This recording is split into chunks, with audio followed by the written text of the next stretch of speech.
Hey, what's up, everyone? Chris Manning here from the Locked On Cavs podcast with my co-host Evan Dammerel. On today's show, Ricky Rubio is back, how and why in segment 1, why the Neto signing was needed for the Cavs, along with that in segment 2. In segment 3, Robin Lopez may be too tall to ride the ride to Cedar Point, but certainly tall enough to be backup center for the Cleveland Cavaliers. That's coming up today. I want to thank you for making Locked On Cavs your first listen every day. Remember, we are free and available wherever you get your podcasts. All right, I'm Chris Manning, covering the Cavs and NBA for places like Diamond Up Rocks and SB Nation's Fear the Sword. My co-host is Evan Dammerel, primarily at Facebook's Right Down Euclid. Evan, just like the Garland news we discussed in July 5.1, the Rubio news is something I covered in the live reaction it on Saturday. So I'm going to ask you this at the top here. What is your reaction to Ricky Rubio coming back to the Cavs on a 3-year deal for a chunk of the mid-level exception? The third year of that is partially non-guaranteed. What's your Rubio reaction? There was a little bit of sticker shock value when you look at the whole contract itself, but like when Chris Fieber reported that the last year of his contract, I believe, is either partially or not fully. This Chris also did it, just to be clear. I want credit on this one. That the final year of the contract is not fully guaranteed. You reported that too? Read my at Fear the Sword, buddy. It's in there. Let's go. Well, shouts to Chris Manning instead. We support Kings wearing his crown on the show right now, but I didn't know about that. I knew about the number value. I was like, that's a lot of money. I was doing the math. I'm like, $6.14 million if you divided it evenly over 3. Like that obviously eats up your non-taxpayer mid-level exception that you have. Well, granted, the Cavs big chunk of it, yeah. Big chunk of it. That's why I said eats up. It's just that it eats up part of it, but obviously, we'll see how the Cavs kind of navigate that situation as a whole. Like, they could still be a sign and trade possibility. We're posting this episode prior to when all these moves are announced, and obviously it can expand, but nothing has been reported at this point. So let's just assume Rubio is eating up that exception, and then you are moving forward with him. And I think it makes sense. I think it definitely makes more sense when you add Raul Neto into the fold. He's a player I'm a fan of, and also is a lot more serviceable than Kevin Pangos too, just as a quality third string backup point guard that you can kind of let run the offense and hone things for 10-15 minutes a night until Rubio's right and healthy, and then you see where you're at with Ricky. You bring him along slowly, help him clear out some of the rust, keeping Neto in the fold, then you slowly phase Neto out of the rotation, and you give him Rubio's minutes, and then you get really freaky with it and can see what you can do with him and Garland side by side and see if you can really kind of capitalize on that magic you had last season. But I like the Rubio signing. I think it's paramount for the Cavs to find a solid quality backup for Darius Garland, and it was clear that Ricky Rubio was overperforming his role for the Cavs. Like, could have been a quality starting guard in the league last season, but the Cavs are using him as a reserve, and that kind of have that maybe not at the full capacity just because of health concerns is pretty much a win. If you're Cleveland, if you have Rubio playing 15-20 minutes a night, I talked about this with Mac Robinson as well on July 4th, but let's say since it's a year one, he's going to be Rubio's backup. Maybe you bring in like a younger guard, because I had to check this. They have the 45th pick in the 2023 NBA draft. Theoretically, at this point, it's their own second rounder. So wherever that ends up, that's where they take a player. Let's say they'd get a point guard, put him on a 2-way deal, let him develop with the charge, but you also let Rubio have him be in his ear when he's on that 2-way deal and traveling with the Cavs as well. And Rubio mentors him and fosters conducive, healthy growth there.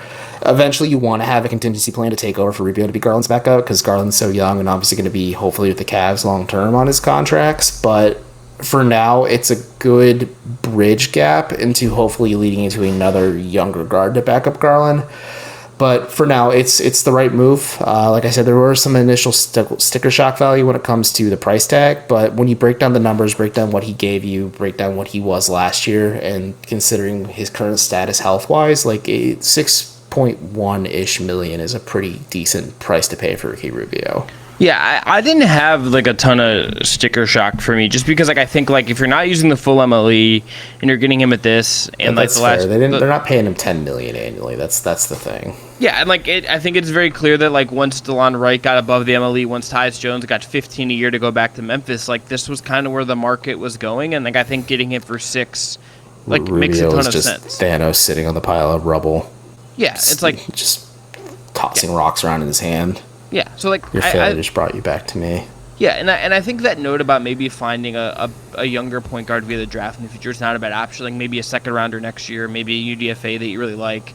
On a two-way, I think like maybe that guy you want to get that guy games in with the charge, but you figure that out as you go, and I think that makes a ton of sense. I think it's very clear from asking about this and stuff that like they very much just like valued having the person Ricky Rubio in the building as much as the guy on the court, and the vibes are immaculate. Well, like the reaction he got from guys like Darius on social and Dean Wade and a bunch of guys, like it was very clear that this was a guy that I think the organization did value, and like that was very clear from the reporting leading up to free agency when it was like, hey, the Cavs is blinking on late plane is bringing back Ricky Rubio, and like that I think ended up being clear. I think the other part about this that we have to note is that this deal, if you're listening to this, it may or may not have been officially announced yet. This is going to come out like late July 5th, early July 6th. Mm-hmm. These signings cannot be officially announced until July 6th. The Cavs, with these signings that we're going to talk about, the Neto one and then the Lopez one, and this, do fill up the roster. To bring back Colin Sexton, they will have to clean out a roster spot. I will note that I had said previously on the show that about the sign and trade like wouldn't make sense and why it would hardcap you. I kind of think I was actually kind of wrong about that. If they're going to bring back Rubio from Indiana, if they could send out Jetty Osman or Dylan Windler, and I wonder if Indiana would like want a future fake second or something to kind of grease the wheels there, like sure, that would create the roster space. That would allow you to bring him back in. You're not going to get up to the hard cap anyway if you're not paying the tax. So like I just want to say I brushed that off more than I actually should, but it's a very logical way for Rubio to come back, do a sign and trade, send back Osman. I think would make a lot more sense just to clear the most room under the tax as possible. I said this to you as you're explaining to me. That is a lousy wedding gift from the Cavs. Hey Jenny, congrats on getting married. We're trading you to Indianapolis. Well, I mean the thing is that like they may have already like. Some of the order this could have been communicated way before the fact, but like as it's coming out publicly, you're like, man, that stinks. Yeah, and it's like the order of operation of this is sort of like unclear to me. It's like when I talked to people about it, it was like the MLE at the last year is not guaranteed, but like the sign and trade didn't really come up, but like it makes a lot of sense as like a way to give yourself some flexibility. This deal, again, I don't know if you're not going to expect Rubio to like play until 2023. Like he's probably not going to play until you get past the new year just based on when he tore his ACL. But you play the long game here, and if you really believe in the power of the person as well, I totally get this. All right, after the break though, we're going to talk about That's deep. I'm a people person. All right, after the break, we're going to talk about Raul Neto, the Cavs point guard they're bringing in, a favorite of one of their assistants, Antonio Lang, and how he's going to really replace Rubio in the meantime, and why these two signings almost had to happen together. But Evan, you're going to tell everyone first about our friends at Arcade 1UP. Absolutely. Chakalaka, we've got big news. The one, the only NBA Jam is back. Arcade 1UP, the leader in at-home retro arcade games, is not only bringing back the best game ever, but they're bringing it back bigger than ever with a, wait for it, Shaq Edition machine. People are obsessed with NBA Jam, and I'm thrilled to tell our listeners that you can once again play with NBA legends in this arcade classic. Jump clear across the court and set the ball on fire in one of the first sports games ever to feature real and digitized NBA licensed teams. No fouls, no free throws, and no quarters required. Compete with friends and family through all new Wi-Fi leaderboards, making you more connected than ever before. Pre-order now from arcade1up.com. That's arcade, the number one, up.com for an estimated early September ship date. Arcade 1UP is the place for fun. They've got even more classics like Golden Tee, Mortal Kombat, and many others just starting at $3.99. Check this out. They're also giving me an NBA Jam Shaq edition to a locked-on listener. Enter for a chance to win a game console for your man cave at arcade1up.com/lockedon. That's arcade, the number one, up.com/lockedon. Hurry, you've only got till July 8th to enter to win the NBA Jam Shaq Edition console. Don't miss out. Enter today. Who are you going to play with? All right, back here in Locked On Cavs, I'm Chris Manning. That's Evan Damrell. Be sure to check out the other Cleveland shows, the Ultimate Cleveland Sports Show, Locked On Browns, Locked On Guardians. Go check those out today. Support your local Locked On podcast. All right. Raul Neto, Evan. Shouts to Rodriguez for sending me the video the Sixers posted when Neto was there on how to pronounce his name. Brazilian Portuguese is tricky, so shouts to Raul. I didn't know that. Yeah, Brazilian Portuguese, tricky. And guess what? Who's called him Raul a bunch on the live show?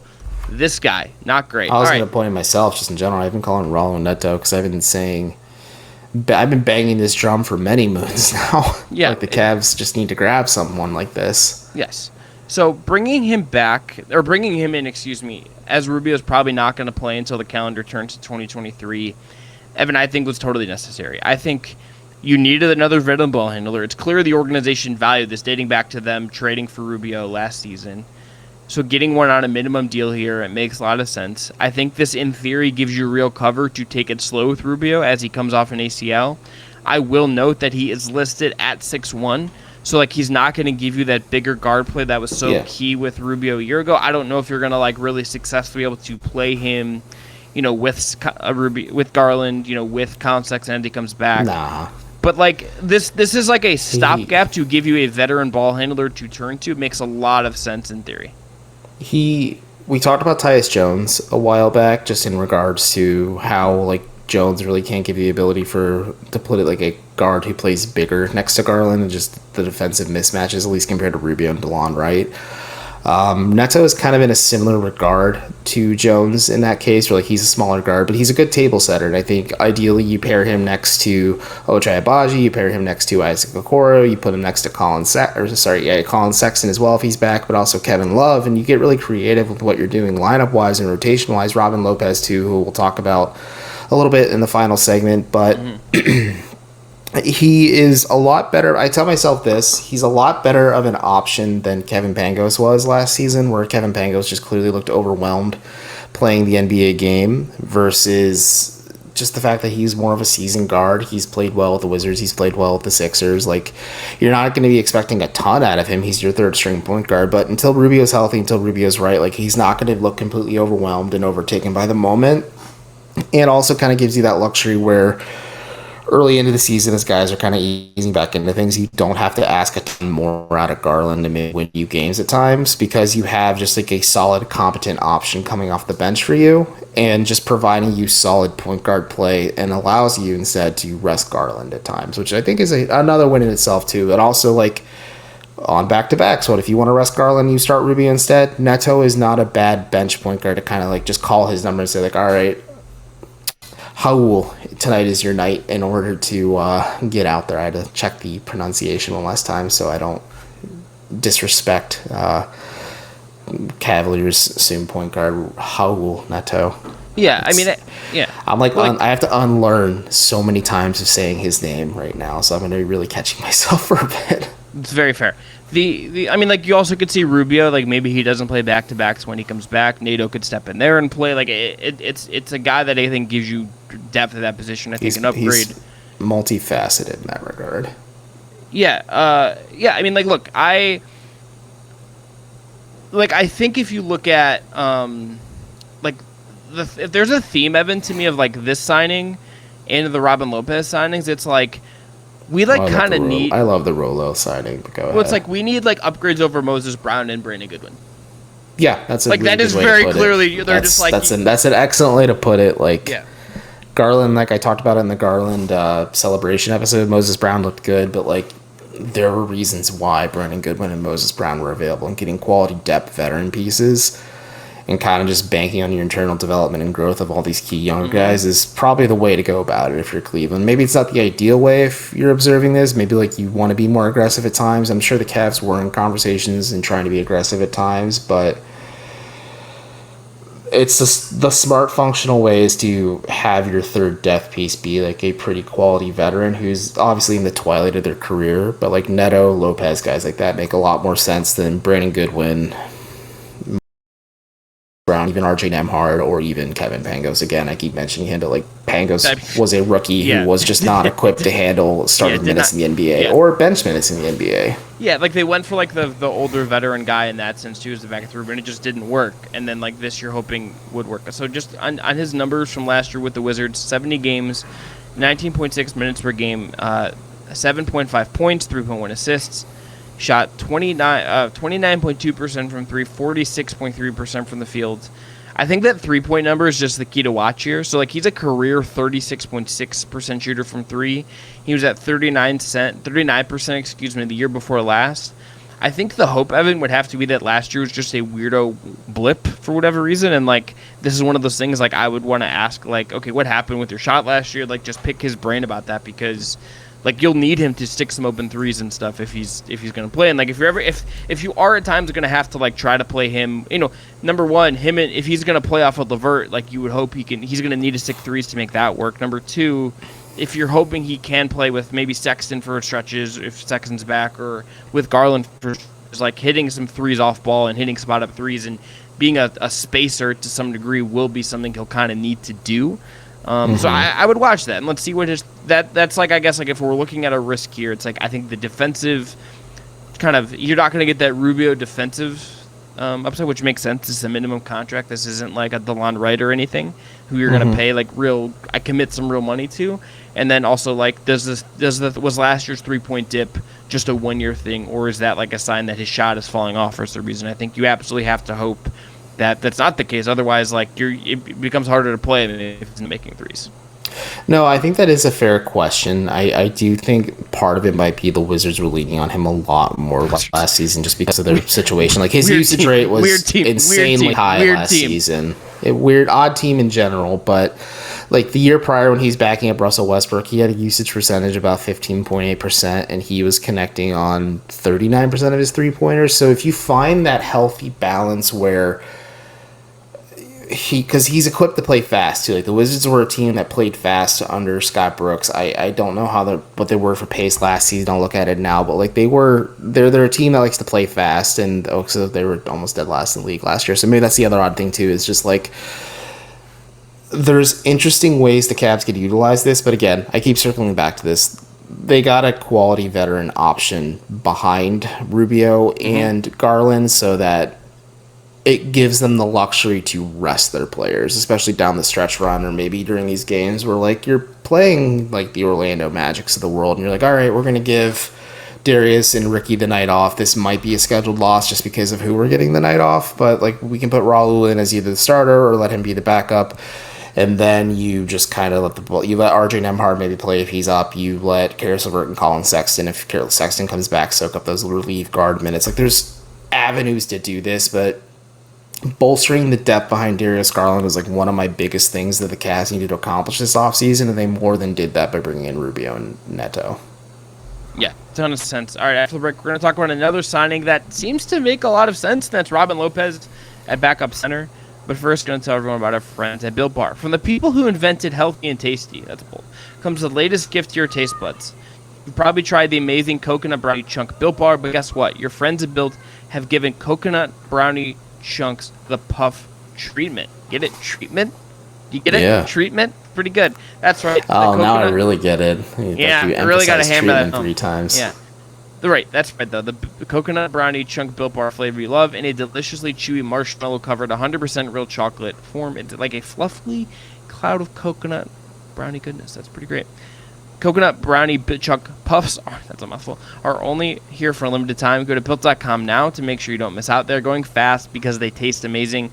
All Built Bars are made with collagen protein, which your body absorbs more efficiently and provides tons of health benefits. Eat something that tastes good and is good for you. The best part about Built Puffs is they taste amazing, of course, but you can enjoy them guilt-free because they're actually good for you. They are the perfect treat, perfect when you've got a craving, you need to satisfy your sweet tooth, or you need a quick, healthy snack. They are also an excellent source of protein.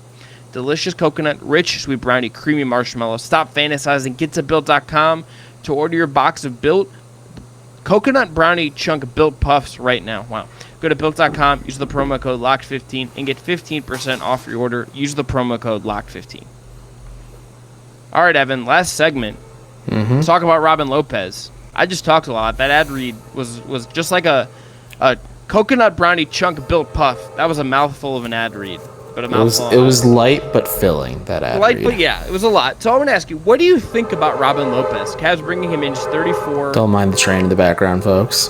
I mean, look, just industrial natures over there. But he's 34, been in the league a while, has been on some good teams, was with the Magic most recently. What do you make of Robin Lopez coming to the Cleveland Cavaliers? I think it's a good pickup for the Cavs. Again, you look at Moses Brown, you look at Taco Fall, who got serious minutes for the Cavs. Like, I think Robin Lopez is an upgrade on Ed Davis just in terms of what's available, maybe left in the tank at this point in his career. He gives you some interesting things. Like, he can be a little stretchier. He can provide a little bit of spacing. He's not like his brother Brooke in terms of just being like a Splash Mountain situation. But I have always been a fan of Robin Lopez. I like the fact that he's just kind of like embraced being a bit of a meme at times, where like he has the beefs with mascots across the league. He is unapologetically himself with comic books. Like, I really hope you get to ask him questions about like his comic fandom at media day. I swear that number one, I need locker room access just so I can like, I hope they bring him back just so I can be like, Robin, like, can we just talk about like your like reading habit? Like, what are you reading right now? Do you have a pull list? Like, what's the vibe? Number two, did you see this is like an old photo that kind of got brought back up on Twitter, but friend of the program Jimmy Longo had that photo of like DG talking, I think Serena Winters on the court, and in the background Robin Lopez is like fighting Moondog. Have you seen this when it popped back up? I've seen that one, and then like when I posted on it for Free the Sword, I literally typed Robin Lopez Cavaliers mascot, and then there's one of Moondog chasing him across the court. I'm like, this is perfect. So. Well, and then like there was the whole thing where like when I was looking this up when it happened, like the Moondog went and like bribed Robin Lopez with like popcorn, or Brooke Lopez, excuse me, when like after he had beef with Robin, like there's just like this whole bit. I'm really intrigued by that. It's funny. But like all accounts, he's not just funny for like the fans, and he's exciting in that regard. By all accounts, he's a good locker room dude too. Like he willingly went to the Orlando Magic last year, which was a losing situation, and he was a positive impact locker room guy for a lot of those players. And I think if you have Isaiah Mobley, who's probably going to be a part of the Cavs' long-term plans, you have Evan Mobley, you have Jared Allen, you have like these young guys. Having a veteran who's been there before, who has played on like a serious team like the Bucks for that one season with his brother, or like has had an extended career at this point, starting all the way back like in the 2008-2009 season with Phoenix, like he's been around, he's traveled, he's seen some things. Like he could be like, he's the goofy guy who can kind of like bring the locker room together, kind of like a Channing Frye. I'm not saying this is a championship thing, but like he's able to maybe keep the Cavs honest and maybe help them deal with the pressure too. But also, like, again, like Neto, if Allen was out or if Mobley was out, just, knock on wood that neither of them are, you're not going to have a guy who's too overwhelmed. You're obviously like, Ed Davis was leaned on heavily, but like I said, like I think Lopez has just a little bit more in the tank compared to Davis, even though they're relatively the same age. But I think there's something here, and I was like, yeah, this is a good signing. When I got the confirmation from his agent that like, hey, Robin's going to come to Cleveland, I'm just like, oh, cool, that's actually a really good signing for the Cavs. Like I like that acquisition for them because like it's positive on many fronts. And I think, Chris Fedor pointed this out, but like JD Bickerstaff kind of harping that they're looking for positive impact guys through like this off-season process. Like I think Lopez definitely checks the bill in that regard. Yeah, he's 34. He's been around, knows what he's doing. He's also he's listed at 7 feet, 281 pounds. Ed Davis is 6'9", 218. This is like just a bigger veteran option, like to fill that same kind of role. He's also not Moses Brown, who like was a lob threat, but very foul prone, very limited. It's like very clear that they looked at what they saw, and like similarly with the backup point guard spot, I think after the Rubio injury, it's like we need stability, we need guys we can kind of trust here. And like there's obviously some downsides to that, but like this is minimum contract stuff. I think this makes a ton of sense. Like I mean, you look at the end of the year, it's like your center play quality dropped off so high, so from a high level to a pretty mid level. Once Jared Allen got hurt, you're obviously not going to keep that same level of play here if Lopez has to step in for Allen, but like you're hoping that drop-off is just a little less severe as you're going forward. Evan, I think the other thing to note about this that I think is interesting is that Lopez is signed to a one-year deal, and Isaiah Mobley is on a two-way deal.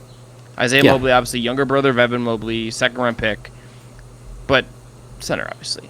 What I think they know here, when I would guess, I would just kind of suss this out a little bit. Lopez is not going to be their backup center option forever. It's like maybe very possible, if not likely, that this is just a one-year thing, right? Yeah. Maybe two, right? Like this is not going to be a thing where like 38-year-old Robin Lopez is playing center for the Cleveland Cavaliers, right? What I think that you would hope to do here, probably not.